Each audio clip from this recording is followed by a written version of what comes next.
afternoon, good night, wherever you are in internet world. Welcome to another edition of Golden Independence. Yep, doing another doing another video, guys. The energy is starting to pick up and starting to consolidate around Bitcoin right now. Well, at least for me, that is because with all the information and the news that's out there surrounding this asset, um, it's really got me fired up. I have I have this newfound motivation to release it, right? To release, you know, I got to release this energy because it's really not a lot of people that you can. I mean, you've heard me say this before.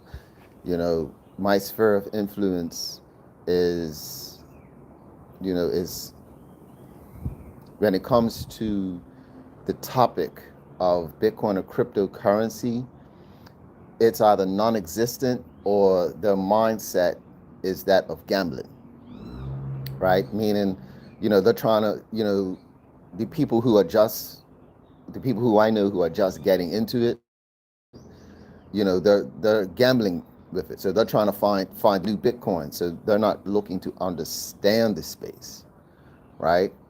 And I've grown beyond that, right? I've grown beyond trying to get or looking for the next new coin to get rich from, and that's all part of the process. That's all part of the learning journey regarding to understanding that Bitcoin is the end all be all. There is no second best, right?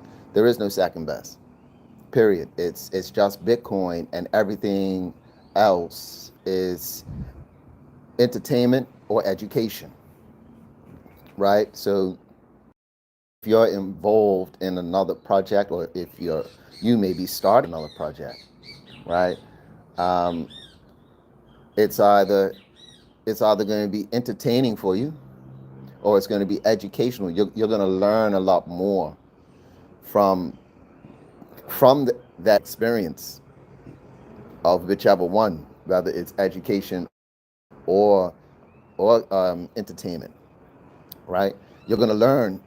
The beauty is that you are going to learn through both um, uh, glasses, if you will, perspectives, right? And hey, you might even develop new skill sets, right?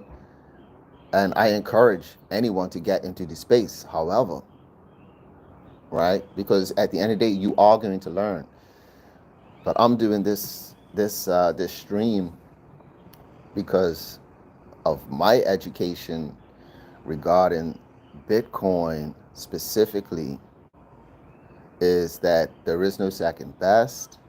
And I'm so glad that I found BitHarvest, because BitHarvest takes out all of the anguish, all of the anxiety, all of the frustration of signing up to an exchange, waiting to get verified from that exchange, like all the time. Because here's the thing, a lot of people don't understand or realize even how long it takes to sign up to some of these exchanges, right? It takes a couple of days. Bitcoin is going to be up. Bitcoin is going to be up, for it's going to keep going up at rapid clips while people are trying to sign up to exchanges. Consider that, right? Like this is how I'm thinking. When people are in a frantic trying to get whatever app or trying to figure out how to download a wallet, this wallet or whatever, to purchase Bitcoin and move the Bitcoin or convert their dollars into Bitcoin, we will be mining Satoshis daily, and millions worth of Satoshis, millions. millions of satoshis, or in terms of the value is going to be coming when $1. That's all I'm saying. When one satoshi reaches $1, ladies and gentlemen, and I really truly believe that it's really possible that this could happen in this cycle with the with the news of Michael Saylor and BlackRock, right? Talking about how, I mean, the two of them alone are posed to drive up the price of Bitcoin just based on numbers, right? What numbers am I talking about? Well, when you're looking at mining Bitcoin, it's only 450 Bitcoin that's mined, right? It's only 450 Bitcoin that's mined a day, and Michael Saylor's announcement alone, right? Michael Saylor's announcement alone is talking about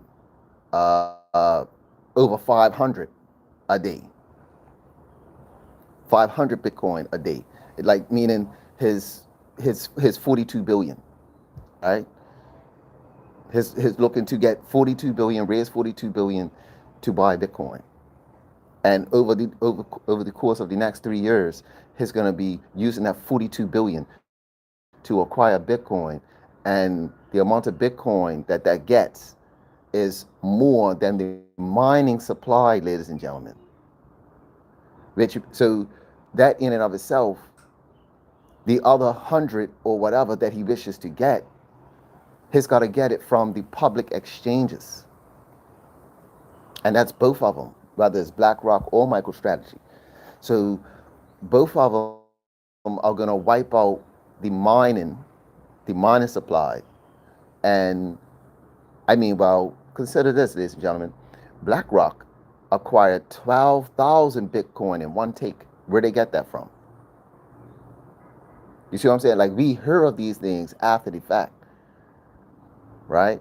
Well, hey, maybe they know certain people, or maybe certain Bitcoiners are just handing over their wallets, maybe, and maybe they're getting out and saying, hey, I could take this cash and go somewhere else and live the rest of my days, live somewhere where the U.S. dollar doesn't have that much of an impact. There are places in the world like that,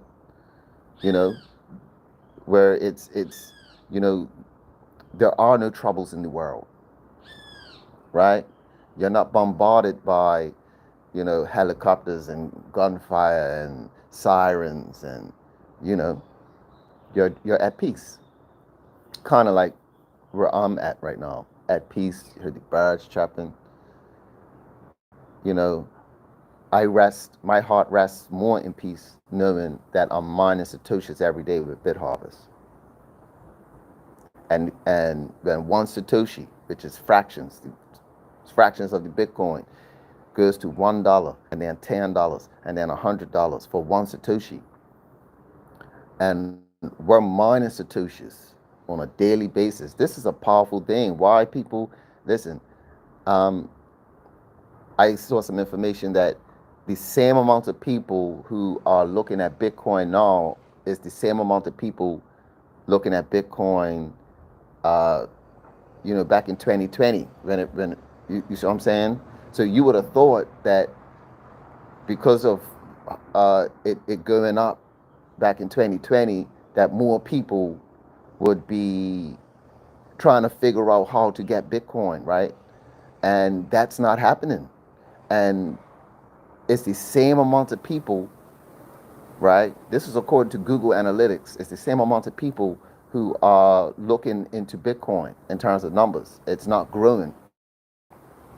And with the information of these corporations posed to buy up as much Bitcoin as possible, even though it's really good, how, for me, because I'm positioned, another part of me is saying, is that what Bitcoin is supposed to be for people? It's not really supposed to be for corporations to hold on to forever. Because that's the thing, like MicroStrategy is looking to hold on to the Bitcoin forever. Like the amount of Bitcoin, like he has over 250,000 Bitcoin already, and he's not letting those Bitcoins go. He's not looking to sell. He's not looking to sell the Bitcoin. He's going to use the Bitcoin as leverage, right? But but guess what?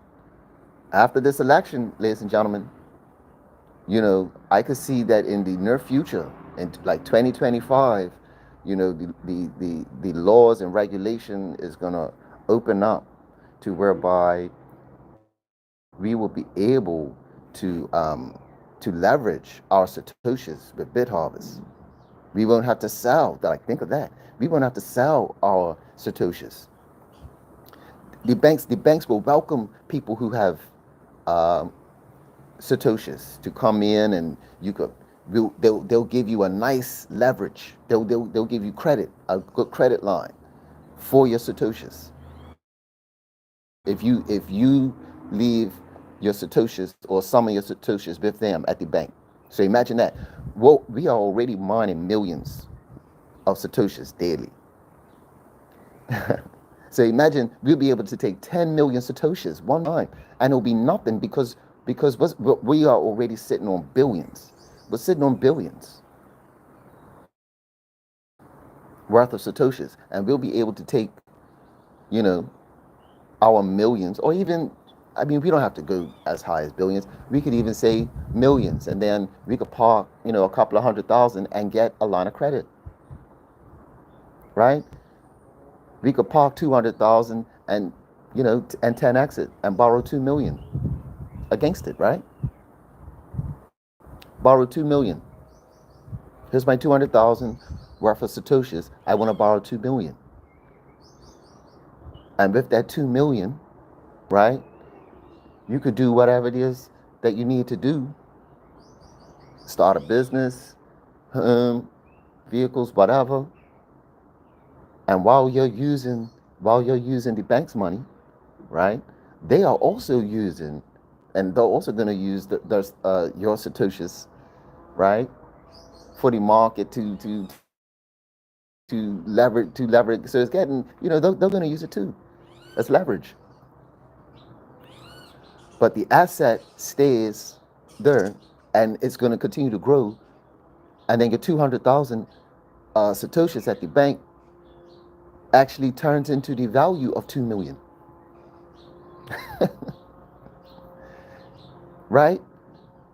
Where the asset is now worth more than the equity borrowed, or worth more than what you borrowed, and now you got equity now. Now it's like the bank owes you, right? And this is how the wealthy or the rich have been operating for years. This is how the rich have been operating for decades, right? Regarding the banking, these banking institutions, right? Because they don't use their own money to create generational wealth. You don't use your money. You use other people's money. However, you're doing it wisely. We're not gambling, and we acquire assets and income producing assets. So the income producing asset that I'm acquiring is the BitBooster from BitHarvest, and I get as many BitBoosters as possible to grow my mining farm, right? To build up satoshis, to eventually, you know, we're mining whole satoshis. I mean, even that's possible. You can mine a whole satoshi. I mean, you can mine a whole Bitcoin. Sorry, potentially, because over time, right? It's kind of like it's the new and improved version of drip for anyone who's listening to this, and if you were a part of the drip project, right? You don't know about drip, you could look that up, And if you won in that project, this is this is this is the real drip. This is the real drip. And guess what, ladies and gentlemen? In the drip project, it was a max account. It was a maximum amount of tokens you could get, right? Well, with this, there is no maximum of bit boosters. It's infinite. You get as many bit boosters as you want, whether it's a shared bit booster, right, which is $100, or if you want to drop 100 million. So whether you want to, you know, get a shared booster with $100, so if you have $100 of crypto, or if you're a crypto millionaire, then BitHarvest should be a no-brainer for you, right? Set it and forget it, you know. So whether you got $100 or 100,000, BitHarvest is a no-brainer. It's a win-win-win opportunity. Yeah, and I'm really glad I'm in this position, because when the Satoshis when people become the new millionaires from Satoshis, all we're going to be doing at BitHarvest is putting it back into the BitHarvest system. And when you put it, keep buying bit boosters, because the other thing is that by acquiring the bit boosters, you're also participating in strengthening the network of Bitcoin, because BitHarvest is operating on the layer 2 of the Bitcoin network. So it's supporting it, right? It's like the supporting cast. However, we get to acquire the main asset, which is Bitcoin, from the mining. And it's a beautiful thing, right? So stay tuned, right? We're going to see what's going to happen with this election. Let me know who you think's going to win. Who you think's going to win this election. I just know that either way, Bitcoin is going all the way. And you got to have your BitHarvest account, baby. Because it feels good to wake up to Satoshis every morning. How's that for breakfast? Yeah, that's how we're doing it. Bitcoin for breakfast for your daily motivation. Take care. More to come. Bless up. Peace.